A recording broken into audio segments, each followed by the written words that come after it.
Andhra Pradesh bauxite के बड़े भंडार हैं, हम भी बना सकते थे। अगर बॉक्साइट है तो एल्यूमिनियम बनाना कोई मुश्किल काम नहीं है, लेकिन हमने नहीं बनाया क्योंकि उसकी जरूरत नहीं थी। हमको जरूरत थी मिट्टी की हांडी की, इसलिए हमने मिट्टी की हांडी बनाई और उसी पर सारे रिसर्च और एक्सपेरिमेंट किए।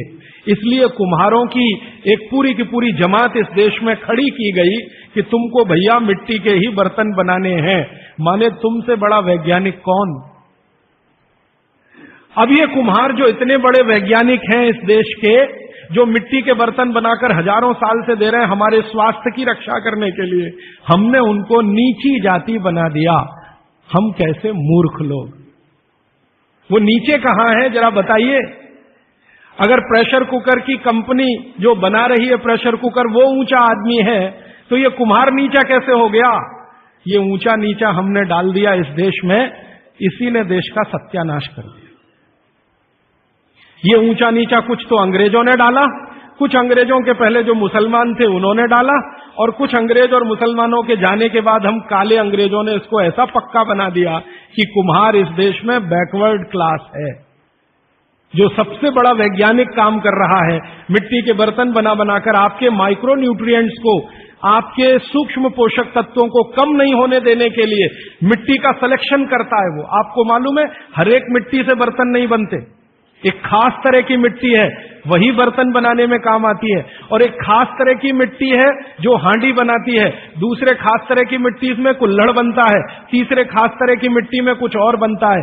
ये मिट्टी को पहचानना कि इसमें कैल्शियम ज्यादा, इसमें मैग्नीशियम ज्यादा इसलिए हांडी इससे बनाओ, और इसमें कैल्शियम मैग्नीशियम कम है इसलिए इसका कुल्हड़ बनाओ, ये तो बहुत बहुत बारीक और विज्ञान का काम है। ये सब कुम्हार कर रहे हैं, हजारों साल से कर रहे हैं, बिना किसी यूनिवर्सिटी में पढ़े हुए कर रहे हैं। तो हमें तो वंदन करना चाहिए, उनके सामने नतमस्तक होना चाहिए। कितने महान लोग हैं। दुर्भाग्य से सरकार की कैटेगरी में वो बैकवर्ड क्लास में आते हैं। तो ये जो मिट्टी के बर्तन की बात हुई, वो मिट्टी के बर्तन की बात इसलिए कि माइक्रो न्यूट्रिएंट्स का सब कुछ सामान्य रहता है, इसलिए हमारे यहां एल्यूमिनियम के बर्तन या दूसरे मेटल के बर्तन का चलन कम है। भगवान के लिए तो बनाते नहीं, धातुओं के बर्तन में खाना नहीं बनता, सभी मंदिरों में भोजन और प्रसाद ज्यादातर मिट्टी के। तो आप भी कर लीजिए ये काम, प्रेशर कुकर निकालिए, मिट्टी की हांडी ले आइए।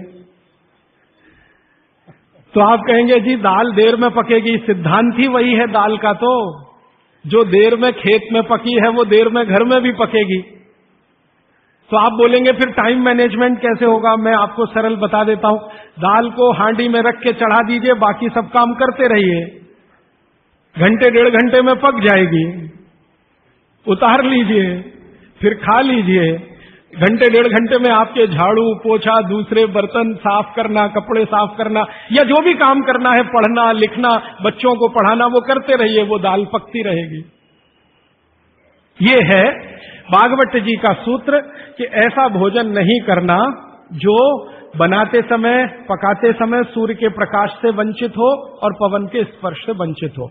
ये तभी संभव है जब आप खुले बर्तन में खाना बनाएं तो पवन भी अंदर आए और सूर्य का प्रकाश की किरणें भी अंदर आए खुले बर्तन में। और वो खुला बर्तन सबसे अच्छा मिट्टी का हांडी।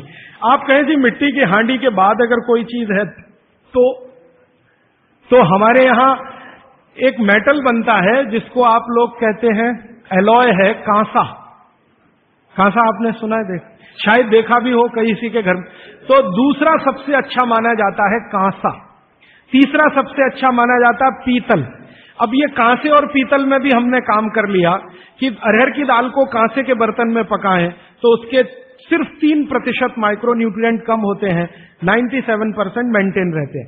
पीतल के भगोने में पकाएं तो 7% कम होते हैं, 93% बचे रहते हैं। लेकिन प्रेशर कुकर में बनाएं तो सिर्फ 7% बचते हैं, बाकी खत्म होते हैं।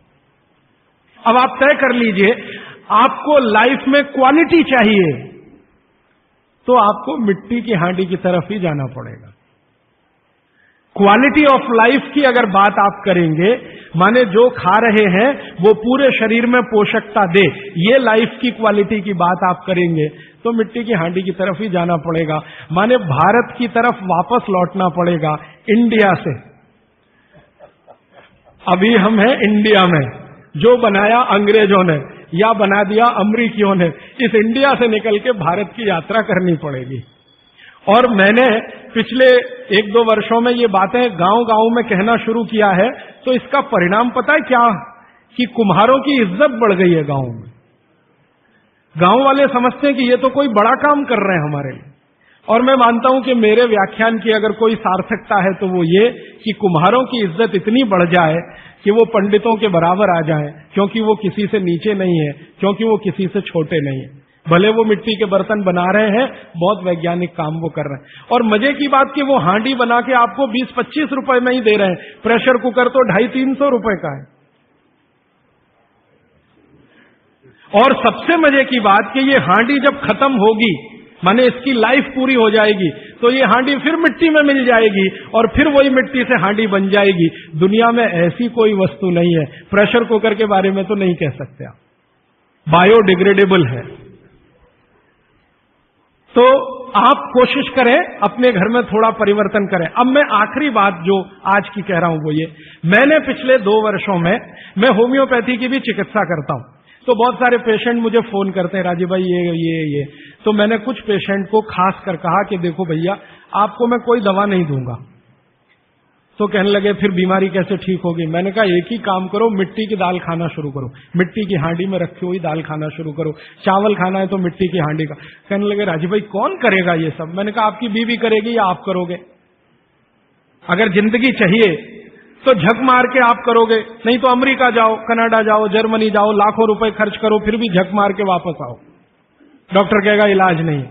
तो आप देख लो, तो जो गंभीर मरीज हैं वो आप जानते हैं वो कुछ भी करेंगे जो आप कहेंगे। तो मेरे पास कुछ डायबिटीज के क्रोनिक पेशेंट हैं, बहुत क्रोनिक, जिनका यूनिट, शुगर यूनिट 480 के ऊपर है। ऐसे 100 से ज्यादा पेशेंट, कुछ गुजरात में है, कुछ राजस्थान में और कुछ बंबई में। मैंने उनको कहा ध्यान से मिट्टी का बर्तन ले आओ और शुरू करो। अब बर्तन लाने में तकलीफ हुई तो कुम्हार को ढूंढना पड़ा, तो लेकिन मिल गया। वो 8 से 9 महीना हो गया नियमित रूप से मिट्टी की दाल और मिट्टी का चावल, माने हांडी की दाल और हांडी का चावल, हांडी की खिचड़ी नियमित रूप से खा रहे हैं। और अब तो उन्होंने मिट्टी का तवा भी ले आया अपने घर में रोटी बनाने के लिए। बाजरी की रोटी बहुत अच्छी बनती है इस मिट्टी के तवे पे, तो रोटी भी उसी की खा रहे हैं। 8 महीने के बाद सबका शुगर टेस्ट किया है तो 480 यूनिट वाला अभी 180 यूनिट पे है, बिना किसी मेडिसिन के, बिना किसी इंजेक्शन के, बिना किसी टॉनिक के। और होम्योपैथी की कोई दवा नहीं दी मैंने उनको।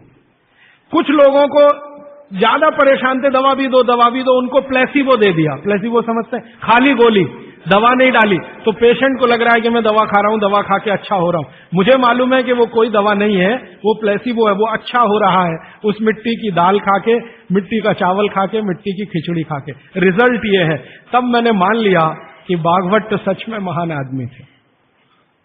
वो एक सूत्र लिख गए कि आप ऐसा भोजन मत करो जिसमें सूर्य का प्रकाश ना जाए, पवन का स्पर्श ना हो, तो वो आपके लिए अमृत तत्व है, भोजन नहीं है, वो अमृत जैसा है।